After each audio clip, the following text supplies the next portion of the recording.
Hey, aujourd'hui j'ai envie de parler du fait que, est-ce que l'influence est morte ou pas? Est-ce que l'influence telle qu'on l'a connue ces dernières années est morte? C'est pas une étude sociologique, c'est plus une étude... En fait, je sais pas trop dans quelle catégorie on va caler cet épisode de Shine Girl. Du coup, prépare-toi, va te faire un thé, fais ta skincare, prends ta douche, do whatever you want, et on passe à l'épisode. Pour te mettre un peu en contexte, ça fait 1 an que je poste moi du contenu, ok? Mais ça fait quand même des années que je suis le contenu des gens. Faut pas oublier que moi je suis une 97. Si tu le sais pas, coucou, je vais avoir 29 ans bientôt. Ça veut dire que j'ai grandi avec les réseaux sociaux. Une des premières générations qui a connu MSN, MySpace, ce genre de choses. J'ai vu comment le rapport entre les influenceurs et les gens ont changé au fur et à mesure des années. Et j'ai également remarqué le changement entre les relations. Par contre, là, l'appareil photo, elle est vraiment mal mis, je suis pas à l'aise. Je te descends un peu. Tu vois, au niveau de l'influence, dans ma tête, il y avait genre plusieurs styles d'influence différents. T'avais ceux qui avaient la réussite sociale. Je sais plus comment on appelle ça, mais en gros, tout ce qui va être acteur, chanteur, tu vois, c'était des influenceurs. Ils étaient dans les magazines, dès qu'ils portaient quelque chose, on les copiait, mais ils avaient ce poids de la société qui était validé. Ensuite, on a vu émerger un peu les youtubeurs influenceurs, qui faisaient des vidéos comme ça, face cam, tout simplement, qui se maquillaient, qui te présentaient des produits. C'était très bon enfant, mais ça avait quand même une influence. Et je remarque qu'aujourd'hui, j'ai l'impression en tout cas que les deux mondes ont fusionné entre eux. Ça veut dire que les youtubeurs d'aujourd'hui sont devenus très professionnels, ils sont dans des magazines, ils sont venus au même niveau que les acteurs et les chanteurs et tout ça au niveau de l'influence. Et entre-temps, on a connu énormément de crises économiques qui font qu'on a perdu ce lien de confiance entre eux et nous. Puis on a grandi, on n'est plus des adolescents. Enfin, en tout cas, moi je sais que sur ma chaîne, on a une moyenne d'âge autour des 30 ans, ce qui est tout à fait cohérent. Ça veut dire que quand on voit quelque chose dans un magazine, on n'est pas bête, on n'a pas spécialement envie de l'acheter tout le temps. Si on est tout le temps assailli par la publicité, oui, on est humain, ça peut venir petit à petit s'insinuer dans nos têtes. Mais on est beaucoup moins naïf par rapport à ça. Et du coup, je trouve que les influenceurs d'aujourd'hui se sont professionnalisés, ce qui a créé un décalage entre la relation de confiance. Et en parallèle, on n'a plus d'influenceurs de la vie quotidienne en qui on fait confiance, parce qu'on est dans une ère où on manque de thunes, littéralement, ce qui fait que on fait attention à nos finances et on n'a pas envie d'être influencé à acheter tout et n'importe quoi. Puis tu rajoutes à ça qu'il y a eu plein de scandales qui ont éclaté ces dernières années. Des influenceurs qui ont promu tout et n'importe quoi. Après, il y aura toujours des gens pour acheter, ça on est d'accord. Mais à l'heure actuelle, dans la société dans laquelle on est actuellement, avec tous ces acteurs qui se sont professionnalisés, les gens qui manquent de thunes, le manque de confiance, est-ce que l'influence est morte? Franchement, l'influence ne mourra jamais. Parce que l'être humain de base sera toujours influencé, que ce soit dans son groupe d'amis, que ce soit avec sa famille, on est des êtres influençables. Il y a une très petite majorité d'entre nous qui sont vraiment insensibles à ça, mais la grande majorité, même si elle ne consomme pas, elle est influençable. Parce que tu peux voir quelque chose, tu vas pas spécialement l'acheter parce que tu as conscience de tes finances, tu as conscience de tes limites. Mais n'empêche que ça t'a passé, tu vois, ça t'est passé par la tête. Et peut-être que dans une autre économie, dans un autre timing, tu l'aurais acheté ce truc. Donc, t'es influençable. Et là, je viens littéralement de parler de moi. Je pense juste que l'influence est en train de changer de modèle. Et que c'est en train de se segmenter en 2 différentes parties. C'est une théorie très personnelle. Ah ouais, non, mais cette théorie, comment je l'ai mise en place en discutant avec mon mari? Parce qu'on voit pas le monde de la même manière. Lui, il est très dans l'IA, la tech, et moi, je suis plus dans l'authenticité, tu vois. C'est 2 choses totalement différentes. Parce que pour moi, l'IA, c'est pas de l'authenticité. Et je vois qu'on a... Au niveau des études de marché, quand on analyse un peu l'influence, comment vendre des produits, on voit pas les mêmes trucs parce qu'en fait, on étudie 2 segments totalement différents. Et c'est là que ça devient intéressant. T'as toute cette partie de influenceur IA. T'en as peut-être déjà vu. En tout cas, ça se démocratise de plus en plus. C'est des filles qui sont comme toi et moi et qui vont se filmer. Mais en fait, c'est pas des vraies personnes, c'est de l'IA. Sauf qu'à l'heure actuelle, avec tous les outils, juste à voir ce que les gens ils font avec Nano Banano là, sur Twitter, alors qu'ils ont la version payante et que c'est pas des professionnels. Ils font déjà des vidéos qui sont un peu floues et tout. Tu vois pas que c'est de l'IA. Moi-même, je suis la plus grosse cruche. Je ne vois jamais quand c'est de l'IA. Si c'est vraiment obvious, tu vois, il y a un lion qui est en train de marcher, puis d'un coup il se lève, il danse, je vais me dire, ouais, ça c'est de l'IA. Mais sinon, je le vois pas l'IA. Alors imagine, hein, pour te dire le niveau de subtilité de ces influenceuses. Et ça intéresse les marques. Parce que les marques, elles peuvent prendre cette influenceuse pour créer un contenu dans telle ville et en même temps, l'influenceuse peut promouvoir un autre événement dans une autre ville. Et il y aura toujours des clients pour tout. C'est quand même un fait. L'influence se développe vers la tech. Avec ces IA, je vais mettre dans cette catégorie également tous les influenceurs qui sont vraiment professionnalisés, qui avant critiquaient la télé, mais qui aujourd'hui font des émissions comme à la télé. Moi, personnellement, je te le dis, j'aime bien regarder ça. C'est comme je regarde la télé-réalité, comme je peux regarder des documentaires. Moi, ça me dérange pas en soi, mais je vais les mettre dans cette catégorie-là, ok? T'as tout ce monde de l'influence-là, qui sont très tirés à quatre épingles, très carrés, très structurés, images Full HD et tout. Mais en parallèle, t'as quand même un mouvement social qui se développe, et je sais pas si tu l'as vu, en tout cas, j'aimerais bien que tu me donnes ton avis, c'est va être le mouvement de l'authenticité. Créateurs de contenu, influenceurs qui décident d'être plus liés à leur communauté, plus montrer la vraie vie, plus montrer leurs défauts. Et je te jure que, comme tout mouvement qui se développe, il y a toujours un contre-mouvement. Tu vois, quand on a eu l'ère de la clean girl qui était avec la montée du fascisme, si jamais il y a plein de vidéos super intéressantes, en parallèle, en contre-courant, t'as tout le mouvement un peu messy girl qui est revenu. Ça a toujours été comme ça. Par exemple, dans les années...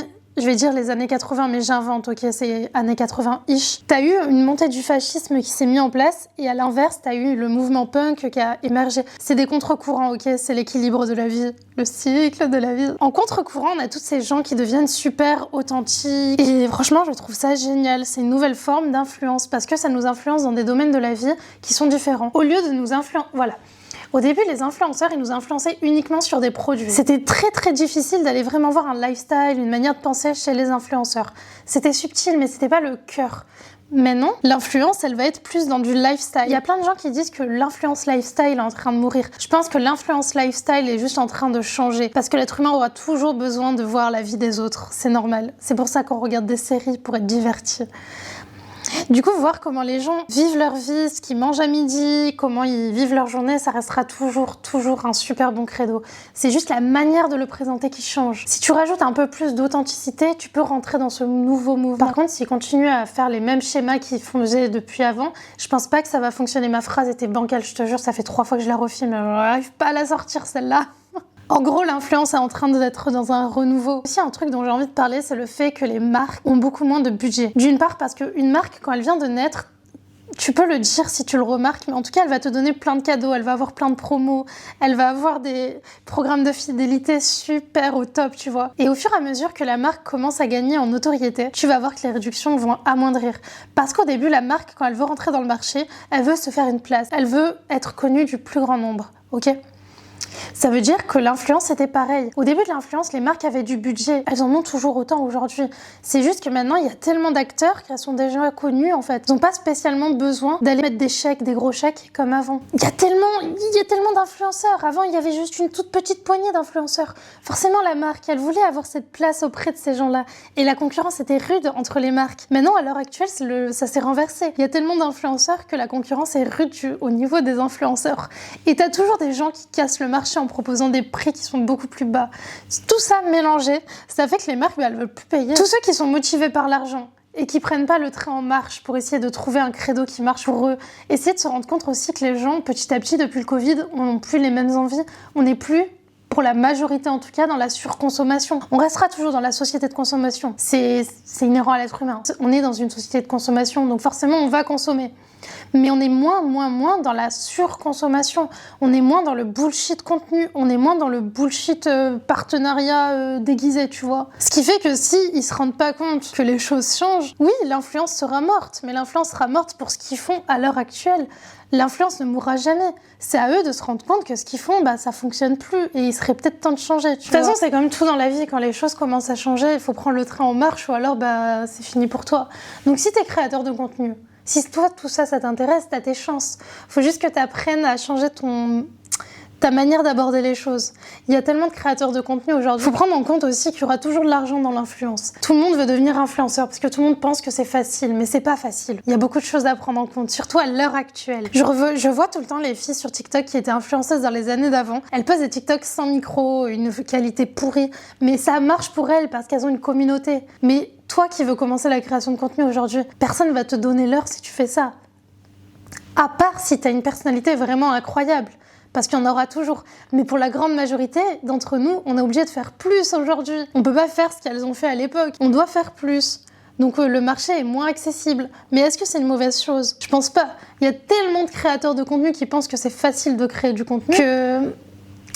Non, c'est pas facile de créer du contenu, ok ? Comme tout travail, c'est plein de choses à apprendre. Surtout à l'heure actuelle, avec toutes les difficultés qu'il y a Faut juste se dire que comme tout métier, c'est voué à évoluer. Il y a rien qui va rester comme avant. Il y a eu beaucoup de cancel aussi ces dernières années, donc ça rajoute encore un truc. En plus, être sur les réseaux, c'est pas juste faire de l'influence. Il y a des gens qui sont sur les réseaux sociaux, qui deviennent influenceurs à leurs dépens, mais qui sont là à la base pour avoir une communauté. Donc comment tu veux que ça meure? C'est pas possible. Parce qu'il y aura toujours des gens pour faire des vidéos. Quand bien même on enlève tous les sponsors, quand bien même on enlève l'argent, c'était le cas au début sur YouTube, mais il y a toujours des gens pour faire des vidéos, il y aura toujours des gens pour influencer, il y aura toujours des gens célèbres. Ça fait partie de la vie, c'est comme ça.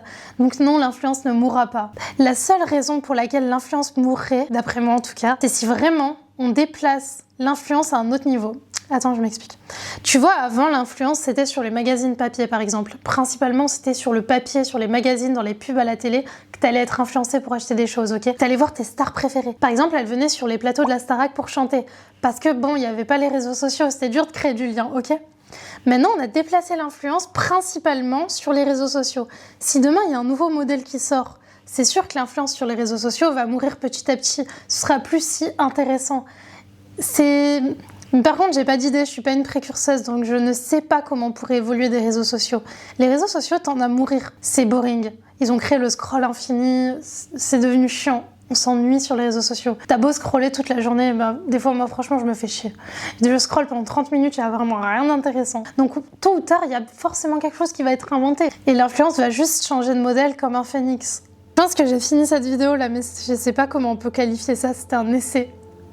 J'espère en tout cas que le sujet t'a plu. Si ça t'intéresse, on continue à en discuter dans les commentaires. Et je te fais des gros bisous. On se retrouve samedi prochain pour une nouvelle vidéo.